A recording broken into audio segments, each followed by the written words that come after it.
వేదాల్లో కానీ, పురాణాల్లో కానీ, ఇతిహాసాల్లో కానీ ఎందులో చూసినా సరే ముందు స్ట్రగుల్ ఉంటుంది. ముందు స్ట్రగుల్ తర్వాతే మీకు అన్ని సుఖభోగాలు అనేవి కానీ, మంచి చరిత్రలు కానీ అన్నీ కూడా పుట్టుకొస్తాయి. ముందు వచ్చేది స్ట్రగులే. మనిషి పుట్టుకైనా కూడా మనం పుట్టేటప్పుడు కూడా స్ట్రగుల్ ఫేస్ చేసే పుడతాం. కాబట్టి ఏదైనా బాధలు వచ్చేటప్పుడు మాత్రం మీరు నిర్వీర్యం చెందకండి, తర్వాత డిప్రెషన్లోకి వెళ్ళకండి.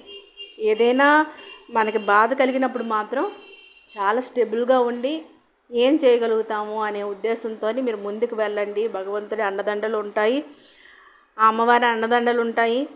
తద్వారా మనకి కూడా అమ్మని స్మరిస్తే మనకి ఏం చేయాలి అనేటటువంటి క్రియాశీలత అనేది మన మదిలో పుట్టిస్తుంది.